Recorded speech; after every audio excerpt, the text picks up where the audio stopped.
me, your host, Sean Lynn, in the pub for a Dram with Friends, where we talk about faith, family, food, and fun. Pull up a chair and I'll pour you a drink.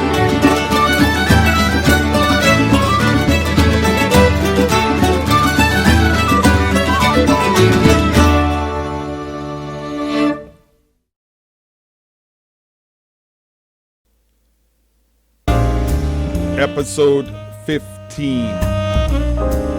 Walking with your brother in Christ. We meet Mike McKinnon and Phil Morin. Sit back as I pour us a dram. Welcome to another episode of A Dram with Friends. Today we are blessed to have two local boys, Mike and Phil, join us for a dram in the pub. Welcome, guys. Hey, Sean. Thanks, Sean. So what are you guys going to be pouring? I did some research, and McKinnon is from the Isle of Skye, apparently, origins, and I didn't have any Talisker, so I'm going with an Islay Whiskey, Bruichladdich, the classic laddie. So Morin is French, and That's I've got a French whiskey up there, but I prefer my Scotch. I've got some homebrew here, the Saison. I suppose that's French. And then when that's gone, I've got a little bit of Costco's finest, Kirkland something or another. There you go. I really like craft breweries, so I have a Bush from the small brewery, batch brewed, small miniature brewery, Bush, yes. And there's more Bush in the beer fridge downstairs. Well, welcome to the pub, guys, and this is exciting. We're testing out a new product. I'm sure you guys are already noticing there's a difference in the format for those that have watched other episodes, and so we're trying out a new product to see if we can get better quality videos to you. So tell us a little bit. Let's start with you, Mike. Who is Mike McKinnon? Yeah, Mike McKinnon. So I guess we're calling from Calgary, but I'm originally from Halifax, the East Coast. Grew up there. Moved here chasing a girl, and she eventually became my wife. So that worked out well for all parties involved. I work in the oil and gas industry, big energy company here in town. I have 4 children. They are going on 12, 9, 6, and 3. So 2 girls on the top, 2 boys on the bottom. And I have been married for going on 14 years. Is that everything? That's probably good. Congratulations. Yeah, we should give Phil a chance to say who Phil Morin is. Sure. I grew up in Calgary, only a couple blocks from where I'm living now. Lived here most of my life. I actually went to high school with Sean, one of your boys, and married now, going on 7 years. We have 4 kids, 3 girls and a boy. Let's see, 6, almost 5, 3, and just shy of 1.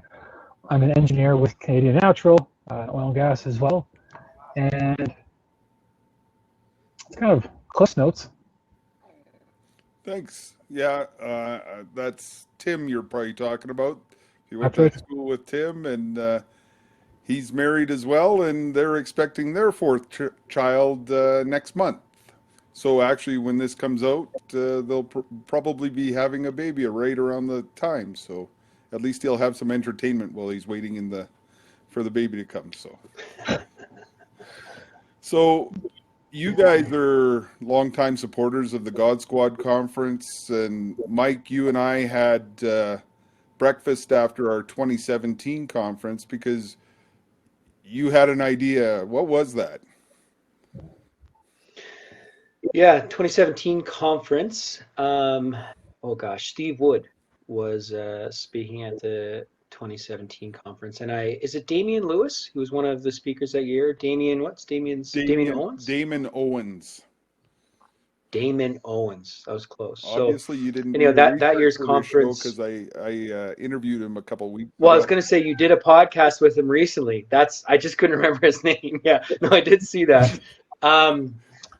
Yeah, and so I, like you said, long time attendee at the God Squad conference, and honestly, I don't remember specifically what Steve Wood said, but yeah, he was giving a talk, and I was very inspired, and kind of what I took away from the talk was a real desire to try and create an opportunity for men to be formed, including myself, outside of the God Squad conference. So God Squad conference is great, awesome injection once a year, great speakers, wonderful formation, very formative for me as a young man, a father of young children, and now kind of getting into that middle-aged manhood. But since my early 20s, I was attending. So yeah, I felt very inspired to look to the good group of men that are here in the city and get together and start something. So we started something in 2017, and that's actually more or less, Phil, how I got to know you through the group that we're both a part of. I don't think perhaps acquaintances before that, Phil, or similar circles. I think we'd met before, but have kind of become friends through that group. And yeah, that was the conversation. You and I sat down and had breakfast over 2017. What was the name of the place downtown? The Red Rooster or something like that? Yeah, I forget. It was red, but yeah, it was a Yeah. I'm doing really well with details tonight, obviously. It it must was be it the was a good must be the breakfast. quarter of a bush beer Yeah, I've yeah. had so far. And Phil, how did you get involved in this group that you guys are running right now? If you think Mike's bad with details, I'm going to really disappoint you.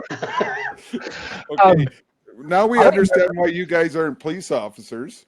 So, yes, Your Honor, something happened back a couple of years ago. I don't remember exactly what it is, but we're here today because I did something.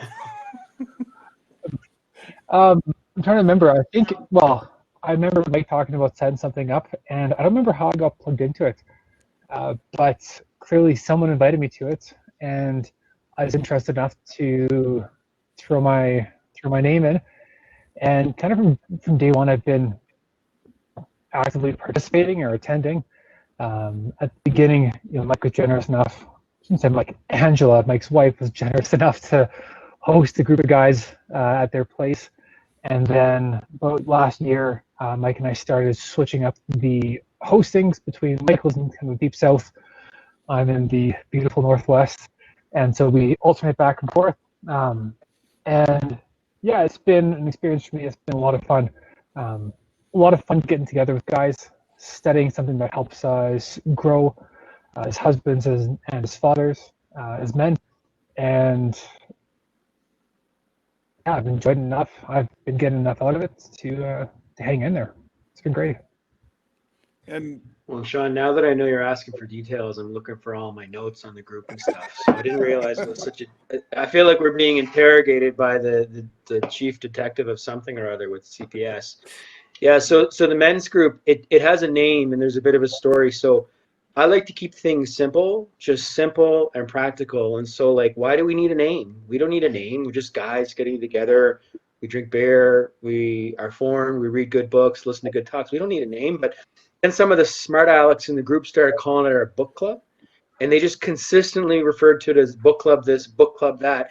And it just reminded me so much of like something Oprah Winfrey would start or something like that. And it agitated me to the point of investing in trying to come up with a name. And you can ask my wife, but the nights I spent in the kitchen babbling away about names for the group and this and that, and it was very stressful. And I just called it book club until it broke me.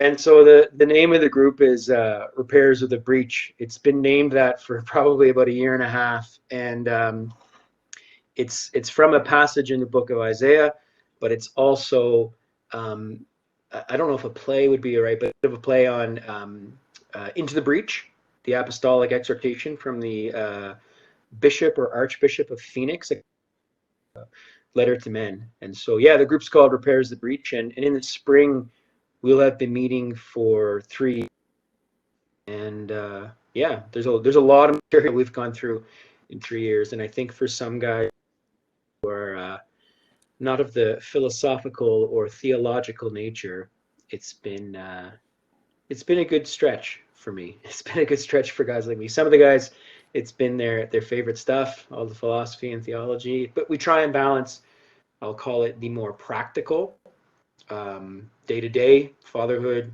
manhood, husbandhood, with the theological, philosophical stuff. Guys like a bit of both. So what I'm hearing is you can get behind having a dram with friends and just talking faith, family, food, and fun. So, Simple, yeah, simple. so Phil, how important is it for men to join one another on this journey that we're on, to let them know that they're not alone? That's a good question. It's funny. It's something I've talked about with my wife quite a bit. In our family, I mentioned I work downtown, so I'm out of the house. Well, it wasn't 2020. I'd be out of the house a lot more working downtown. And Amy, she's home with our family, and it's interesting between Amy's time at home with our children. She has a lot of opportunities for fellowship baked into her day between when she's doing school drop off, when she's running errands, when she's off at the zoo or at the park. She's a chance to spend a lot of time with other women, other moms in similar places in life, and really be filled and kind of be nurtured that way. For myself, I don't have that really baked into my life in the same way. Sure, I work downtown in an office with many men and women, many of whom are parents and spouses, but I find it really beneficial for myself to be able to come together with men in similar places in life, similar values, similar outlooks, similar interests, and be able to challenge each other and really push each other. And as Mike mentioned, study this material together. And one of the guys in our group uses kind of expression, well, not his expression, but as iron sharpens iron. It's a chance for us to come together and really push each other and accompany each other as we go through this. And I couldn't imagine not having some form of fellowship, whether it's repairs to the breach or something else. I think for men, having a form of fellowship is invaluable as you grow as men, husbands, fathers.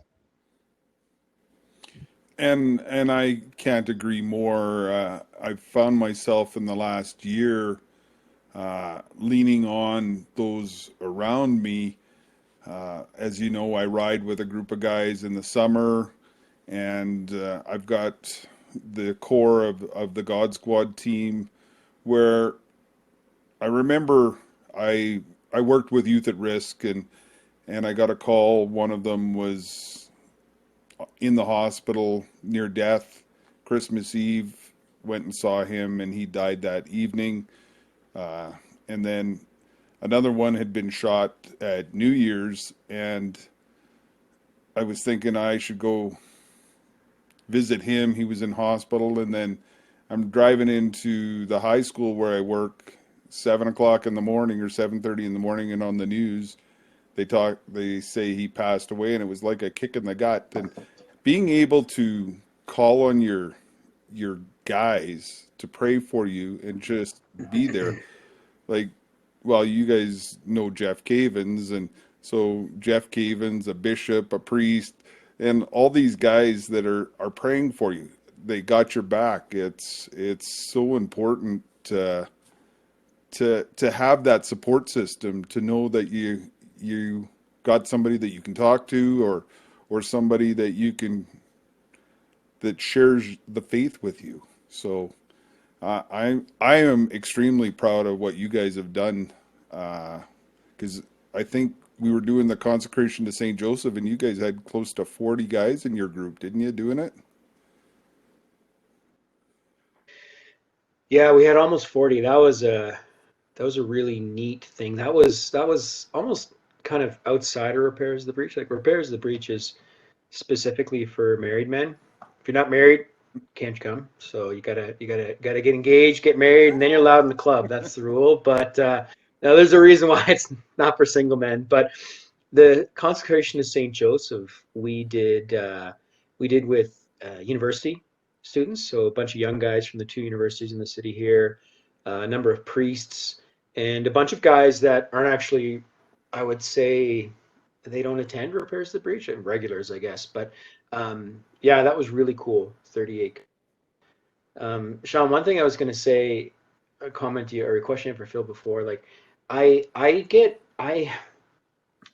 see a lot of men, and Phil's heard me say this before. I see a lot of men trying to go at it what I call the lone wolf strategy. You know, the idea of like, I can do this on my own. I can be a lone wolf. I don't need a pack. I don't need friends. I don't need buddies. I don't need anybody else. I can just do all this on myself. And I, I think it's probably, it's tough being a father, a newly married man.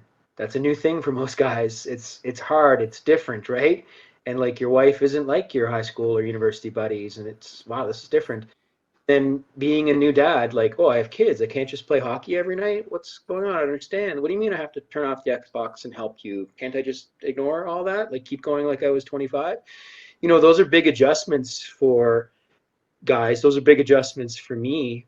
And I think it's a real asset to have men that you can speak to about those experiences, how they transition through, I don't know, boyhood to manhood. That maybe seems extreme, but how they transition through those phases. I know for me, like I have children who are kind of getting close to teenage age. And then I got a little guy as well, and I have hugely valuable conversations with my buddies through this Repairs the Breach. We do a similar camping trip every year. We did it again this September, backcountry camping with all the fellas, and just great conversations. I had one conversation in particular, very, very formative conversation for me with a local guy, Chris Porter, about children having phones or devices with the internet on it. And yeah, just really, really formative for me. And I've heard lots of talks about that. I've read books about it. I'm going through that now with my oldest daughter, just, wanting to do things at home, audiobooks and things like that, but just having access to it. So anyhow, my point would be, I feel like having those men who you can talk to about things like that, it's a much better model than the whole lone wolf strategy, which unfortunately I do see men kind of going at that, the lone wolf thing. Yeah, thanks very much. And it's amazing how even some of that stuff changes over the years because like my older kids, they weren't allowed to have a cell phone until you could afford to pay for it. So I didn't want them having it in high school.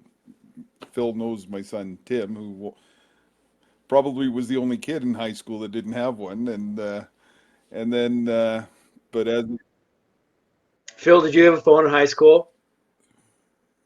My dad, I also didn't have a phone until I'd be able to afford it myself. so Long tell me, Phil, pause. did you play rugby for me in high school? If not, why? I did. I did. Okay, good. Uh, it's hard to, as you guys say, the memory's not as sharp as it used to be, and when you figure I tell people I have trouble getting my 8 kids' names right half the time. So if I don't remember your name, it was important to working with young men. You talk about that passage into manhood that in our society there really isn't one. Tim Gray had done some work on that, Boys to Men, but yeah, Boys Night Out. That's still probably alive and well, not quite as much as it was a number of years ago, but we've never encouraged men to grow up. So I appreciate what you guys are doing. So Well, and I think something that can be missing there is, yeah, I think Sean, something that can be missing there is, having that older man, that mentor, that peer to through that experience. Like there's lots of good fathers out there that for generational purposes probably don't talk to their sons very much. Don't have really close relationships with their sons, and that's not necessarily bad dads. That's maybe a bit of a generational thing about, men don't talk to men about stuff like that. So I think a lot of guys lack any type of guidance about being a newly married man or about being a new dad and what that means and what the difficulties can be and what good looks like. And so without that type of, mentorship or example, and if they're doing the lone wolf strategy, it's a mystery how to transition through that. And I think that's why a lot of guys don't. And I think that's unfortunately why sometimes you end up with some very frustrated wives because their husbands just can't seem to get through that. And that's not a criticism. I went through that myself. I can remember sitting on the couch playing video games and my wife looking at me being like, "Are you going to help?" And me being like, "Well, why? I don't get it." That's not a Well, criticism. I was there as well. And you even were now today, sometimes I'm still there. What do you at the mean you need time of the help? recording. It's only 2 days out from my anniversary, and I posted a picture of my wife and I on our wedding day, and a lot has changed since then. And but you did request the mustache back, so it's there. Oh yeah. 36. Yeah. That lip It's just carpet is coming back. sweet. So 36 years of wedded bliss, and the priest said, "Don't go to bed angry." So we had some extremely late nights, but we've been blessed to be where we are, and that's where encouraging each other, like you say, that generational thing, where hopefully you guys are bringing up the next generation, and if we're all in this together. And so on that note, Phil, there's a segment that I've been doing because I worked with the young men and that confusion that we talked about. What advice would you give your 18-year-old self? I know it's not that long ago, but Oh boy. Oh. Yeah, 3 years ago, isn't that, Phil? All right, this is a low blow, Mike. Um, oh boy, what advice would I give my 18-year-old self? I'm just trying to stall to give you some time to answer that very hard question. I'm just reeling from that jab. I can't even think about my answer now. so you're saying I should give it to Mike first and then give it to you?